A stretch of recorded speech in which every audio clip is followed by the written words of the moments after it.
Salam dan selamat pagi Bapak, perkenalkan nama lengkap saya Damaris Meti dengan NIM 1734 030024, jurusan Sosiologi Fakultas Ilmu Sosial dan Ilmu Politik, mahasiswa di Universitas Nusa Cendana Kupang.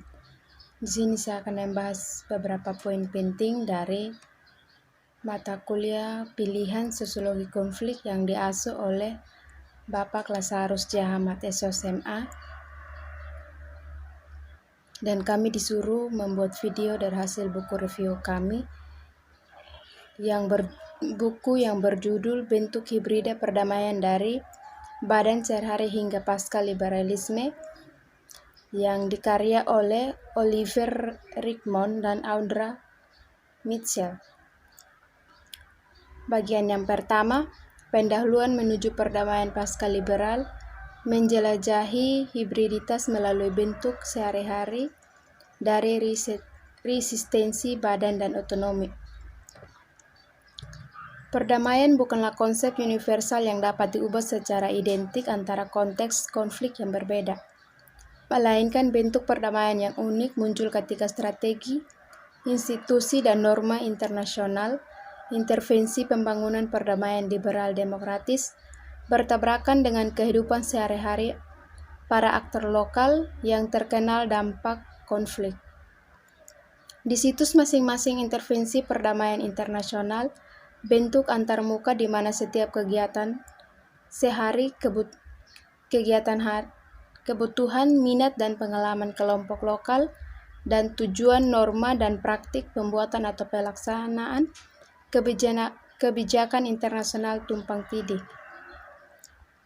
Dengan demikian, cara intervensi perdamaian tertentu adalah nyata, di lapangan sangat tergantung pada dinamika hibriditas yang terjadi di sepanjang antarmuka bersama antara lokal dan internasional. Untuk mempelajari antarmuka ini dan bentuk agensi dilakukan di dalamnya, oleh karena itu, untuk mendapatkan pemahaman yang lebih baik tentang beragam dan seringkali cara tak terduga, di mana intervensi perdamaian dilakukan bentuk dalam tanda petik di tanah kerangka perdamaian sehari-hari. Oleh karena itu, tidak menyarankan konsepsi keduniawian yang biasa-biasa saja, melainkan perhatian pada dinamika dan interaksi yang membuat setiap bentuk perdamaian menjadi dinamis, kontekstual, dan diperebutkan. Ini membuat ruang politik antara lokal dalam istilah postmodern dan internasional liberal konteks dan menghasilkan hibriditas. Jenis yang menghasilkan hibriditas yakni yang pertama, ruang perlawanan dalam pembangunan perdamaian liberal. Bentuk agen dan pabrik yang dijelaskan dalam buku ini berlangsung dalam ruang yang dibuat, dibatasi, dan sebagian ditempatinya pembangunan perdamaian liberal. Seringkali dalam retakan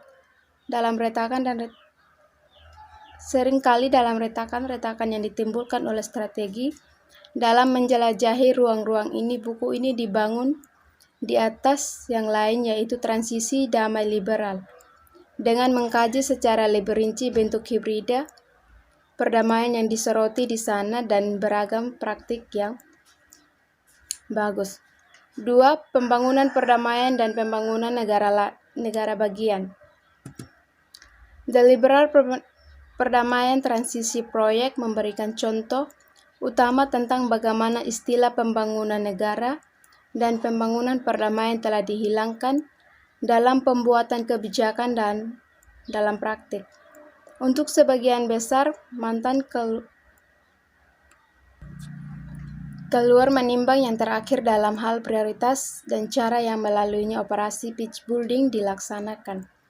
Gedung negara bagaimanapun tidak dapat dianggap cukup untuk pembangunan perdamaian, terutama karena itu hanya terlibat dengan aktor internasional dan tingkat negara dalam suatu makna cara penuh untuk mengutamakan kepentingan, kebutuhan, ideologi, cita-cita, dan masalah mereka di atas warga negara dan komunitas lokal. Dilakukan aktor lokal untuk mendorong hibriditas.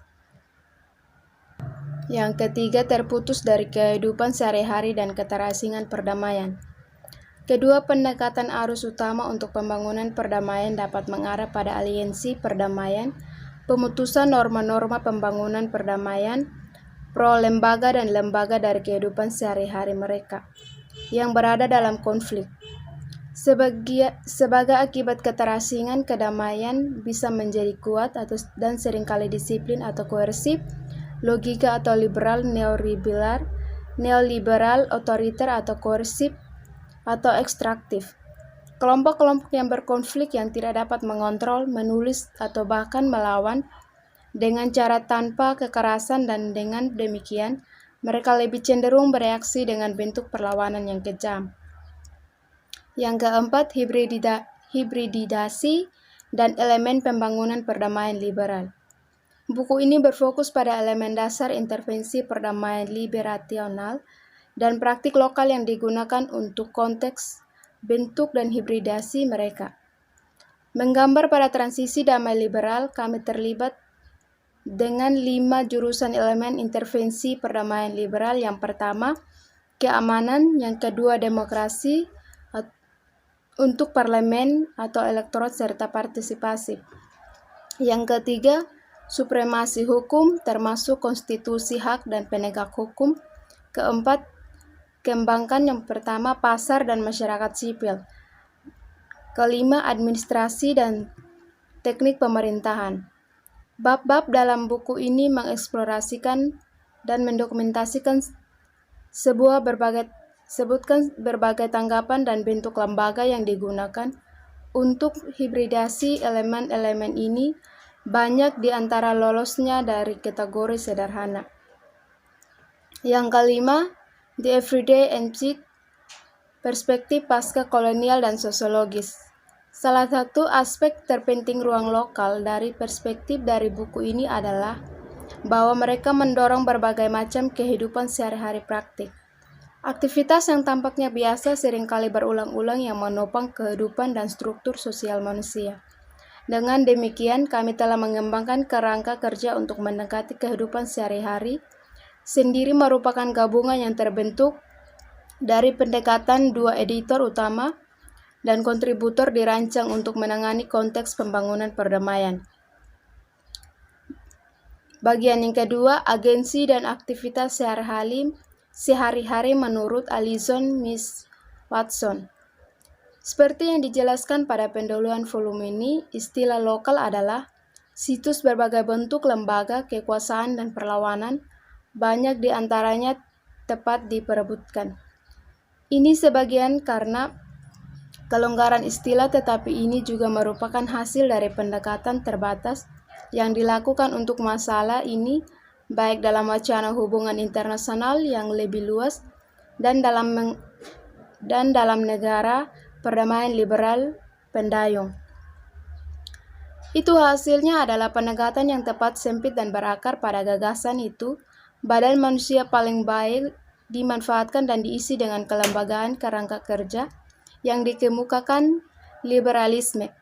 Badan individu, terutama ketika individu-individu itu adalah mereka yang sering terpinggirkan masyarakat internasional, tetap diperebutkan, sementara cita-cita liberal melanjutkan dengan solusi yang dalam mendukung kebutuhan pasar yang kuat, lembaga yang kuat, dan supremasi hukum mungkin sebenarnya hanya menyediakan obat mujarab jangka pendek untuk kegagalan sistematik jangka panjang.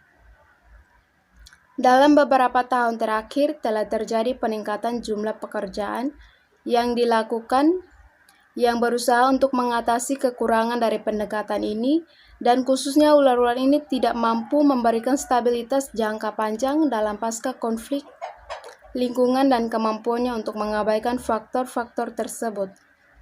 Seringkali bersifat lokal dan sosial yang mungkin secara teoritis dan praktis menjadi bagian dari penyediaannya. Bisa dibilang akar dari literatur ini adalah hubungan internasional yang terletak pada konsep Kaldor tentang perang baru dan garis yang kabur antara sipil dan kombatan, ranah publik dan privat, tetapi literatur menarik banyak dari disiplin ilmu lain juga khususnya dari ilmu sosial, misalnya dalam pemeriksaan psikologis, proses kelompok atau sosiologis konflik. Bagian yang terkait dengan agensi dan aktivitas sehari-hari menurut Ellison Miss Watson, yakni yang pertama, sifat aktivitisme sehari-hari, yang kedua, keibuan dan perlawanan, yang ketiga, agenda aktivis untuk seni serat, yang keempat, serifikasi setiap hari, yang kelima, aktivitisme di akademik.